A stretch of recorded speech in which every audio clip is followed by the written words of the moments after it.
ફટાફટ હાલવાનું. વચ્ચે રસ્તામાં 2-3 રાયતું હુએ, ક્યાંક ઉંમર થઈ ગયેલી 80-90 વર્ષની. અને પછી જયારે પાછા આવતા હતા પડી ગયા, એટલે માં સપનામાં આવીને કીધું કે હું હવે ધુનાના ગામ આવું છું. અને ત્યાં અમે ઓટો બનાવ્યો હતો ધુનાના ગામનો. ફાડીએ ફેફડ ઝેર કિયો જહા કાળજ ભૂકાએ ભૂકા કરી દંત કાંદ ઝજાડીએ ત્રોડીએ દે.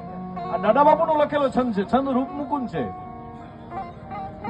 અમારા શંકરદાન બાપુનો ધુનાના ગામ લખેલો છંદ છે કે ફાડીએ ફેફડ ઝેર કિયો જહા કાળજ ભૂકાએ ભૂકા કરી દંત કાંદ ઝજાડીએ ત્રોડીએ દે. નખરાળ પ્રહાર તે સુધ નરી મત કોર બુદાર આનંદ ભયો મહિત લોહતે જાનમરો વિકરાળીએ ડાઢાળીએ વાટ દઈતા ને શક્તિએ સિંધણ રૂપ ધરો મુખ ફેન કરે ને નય કર્યું ને નન ખરે નદ અપાડા દઈતા કર પર બેદર દેતો ને લેતો જુગામીસ ગ્રાસ હિલારા ને હાક હી દેતા ને હાક ધરો ધર કે હાક કુવાડ દે ચૂર કરો રત ધાર વહેરદ અનુપમ અને કાળ ભયંકર રૂપ કરમ અંતર હાર સુહાવત ઉદર અને જાણતું જો નરજી નરા અને જાદી નું નાહાર જાહાર પૃથ્વીસર નામ સિંહમોય પરો પઢાવણ સોળે પાન ક્યોનંગ જોનંગ રખી કઈ જુલર મે કર હાસ વિનોદ હી ગોદ હિલેકે ને મોદ હી જોદ કો માસ જમે જીવા પીએ જગદમણ જાણીએ પછાણીએ ડાકીએ પ્રાણ હરે નવ ખંડ હી પ્રસિદ્ધ નામ તિહારો અને માત સદા મમ મેર ગરો શંકર કીકર હે શરણાગત કુળ સદા મમ મેર કરો અને ધામ તરાકીય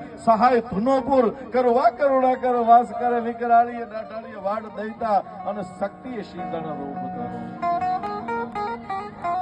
સાહેબ આત્મશ્લાઘા નથી, પણ મારા ગામના 46 જણા આ જીવણીને હિસાબે ક્લાસ 1-2 નોકરિયા છે. 7 ગામનું ઘર છે અમારું, 7 જ ખોયડાનું. સંત મહાત્મા ઈસરાસો પરમેશ્વરના સૌથી મોટા દીકરા એટલે જાગાજી બાપુનો અમે પરિવાર છીએ. એક ઘરમાંથી અમારે 5-5, 6-6 જણા ક્લાસ 1-2 અધિકારી છે. અને ફક્ત આ જીવણીના કૃપા સિવાય બીજું કઈ નથી.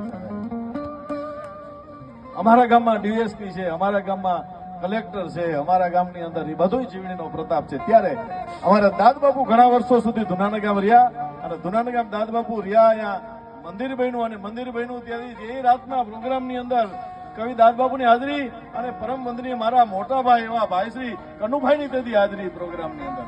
કનુભાઈની હાજરી અહીંયા બિહારીભાઈ, કનુભાઈ, પ્રદીપભાઈ, સક્તન કાકા, સાગર કાકા